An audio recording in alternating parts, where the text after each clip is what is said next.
The Blood-Drawn Chronicles, Season 3, Psalm of the Hellborn Prince, was brought to you thanks to the generous contributions of audiences like you. Thank you. If you would like to make a donation towards our next season titled Season 4, Remnants of the Forgotten, visit our new official site, www.blooddrawn.com, for more information. On behalf of everyone here at DigiFox Studios, we want to thank you for listening. And now, our story begins. July 18th, 1690. I write this letter for the same purpose as the first letter on the 11th of July. I have spent the past 7 days further studying the fated text around the entire cylinder artifact, formulating possible letter variations to insert within the certain words I find easily solvable. Context clues play an immense role when solving such a puzzle. Words such as heed thy can be followed by completely blank text, but one can clearly postulate the word warning to be the missing word. Thus, we create the sentence, heed thy warning. Though I have only 1/8 of the entire text somewhat translated, I have come across an astonishing discovery: the author of this text.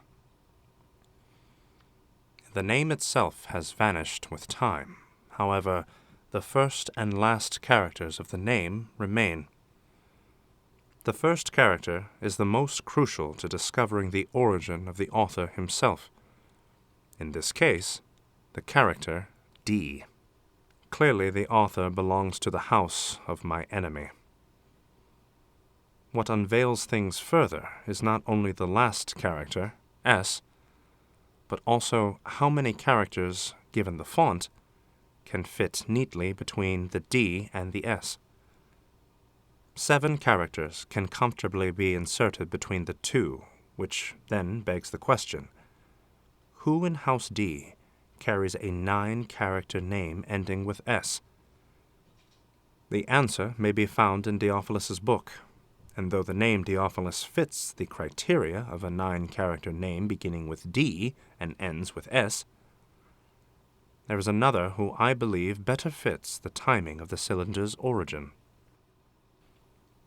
The story is found amongst the first pages of the book written by Dorum, a telling of 2 friends who considered themselves brothers.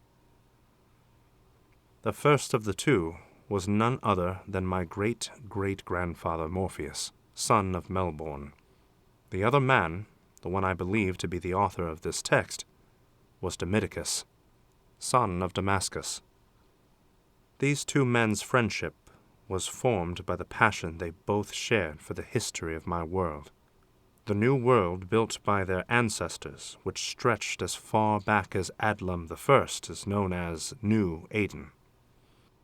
Unsatisfied with the lack of knowledge from what is referred to as the Old World, Demidicus and Morpheus set out on a lifelong journey to discover the unknown. After centuries of coming up with nearly nothing, one day, amongst the wide plains which account for most of the kingdom of House D, they discovered what would come to be known as the door to the kingdom of Na, the world of man. Now, it is here that we get 2 versions of the same story. For the purposes of this letter, I will account the version written in Diophilus's book by his father Dorum, so that the world may come to know the lies told by members of House D. Diophilus's book, page 4. And so it was that my father came to me, and my brother Davrin, with the most exhilarating look on his face, saying, "We found it," repeatedly across the room. The joy he felt was apparent not only in his face, but in his arms as well, as he held my infant son, looking at him saying, "My dear little Diophilos, what a time to be born! For the kingdom which you will one day help govern will never be the same again.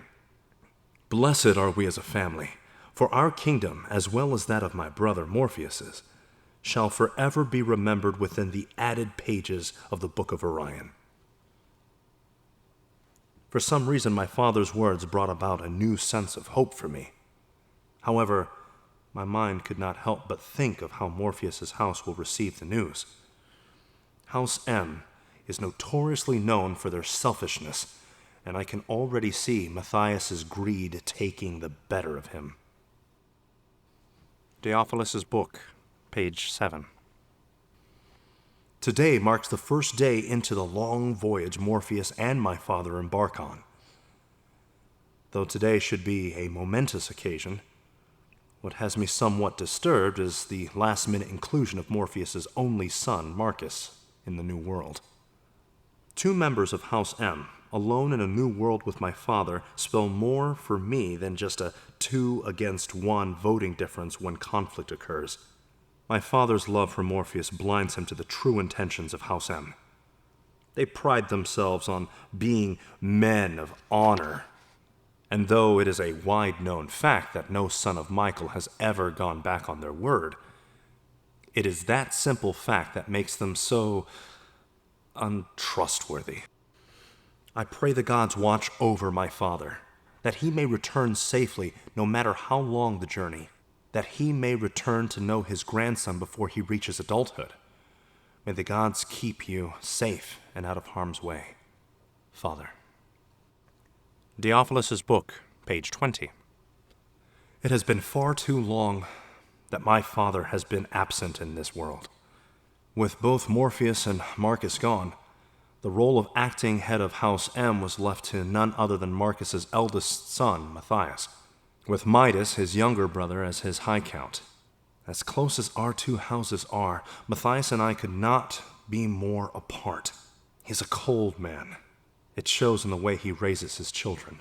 His elder son, Menethius, I see able to escape his father's shadow. However, it is his other son, the younger, Myrick, who I see as the spitting image of his father. I see the cold look in that boy's eyes. He and my son share the same age, yet I will not allow my son near him. Matthias's influence will not enter my home. He has already placed a small army just on the outskirts of the land I govern. He claims to station them there in case anything were to come through the other side of the door from the kingdom of Na, but I know better. The House of M under Matthias is now more cunning than ever, taking our friendship for granted. Both sons of Marcus know we haven't the gold nor the manpower to stand against them. I pray my father returns home soon. Theophilus's book, page 42. The day I feared for years has finally come. Marcus alone has crossed through the door from the kingdom of Na. What's worst is the allegations he carries with him. Word has spread that he claims my father killed his father, and, in an act of vengeance, he in turn killed my father. He accuses my father of mixing with the inhabitants of the world and creating an abomination to which he calls the vampire.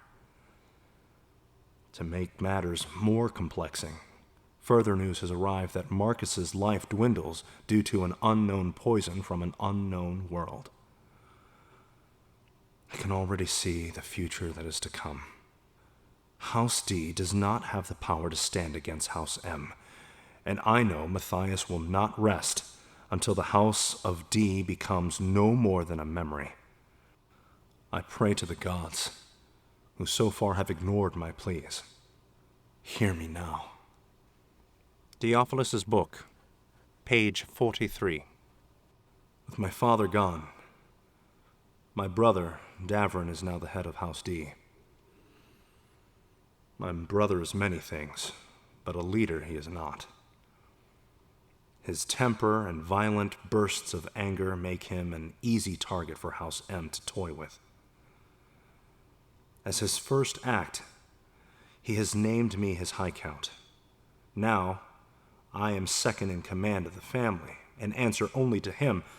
However, it seems I will not be enjoying the benefits of my new position. as my brother seems hell-bent on proceeding with an idea I consider to describe none other than stupid. No matter how many times I try reasoning with him, the result remains the same. Growing tired of repeating himself to me, he recites my orders to me one final time, saying, "The house of M mocks me. I will have them feel the full wrath of our house. Gather your men and go through the door to the world they call Earth. Bring back as many vampires as you can. We will have them fight for the honor of their home. We will show House M the true might of our house. And when it's all over, I will look down on Matthias's corpse and smile." The rest of the story I have come to share during my time in this world. Dorum comes to Earth, sees the vampire for what they are, and curses them with his blood. Later, he returns to find his brother was murdered by my house. Now head of House D, Dorum would broker a peace treaty between House M and House D that would be solidified by the union of my uncle, Menathias, to his daughter, Delara. This story, like I mentioned before, has a different version, the House of M version, the truth. I tell this version to help better understand what it is that I hold in my hand. During Domiticus's vast time here, what was he doing? Dorum proves his father was indeed the true father of the vampires, else his blood would have never been able to work in cursing the bloodsuckers. Theophilus himself has taken his grandfather's mantle and proclaimed himself the father to these creatures. During his father's time of peace, he has spent much time in this world studying his grandfather's creation. And yet, when I ransacked his home, all I found in his study was his book and burnt paper in the fireplace, with what appeared to be a drawing of a cylinder, much like the artifact I hold now. What is it about this relic Theophilus does not want anyone to know? More importantly, what was it that House D was trying to accomplish here? The answers may come as soon as I finish deciphering the entire text.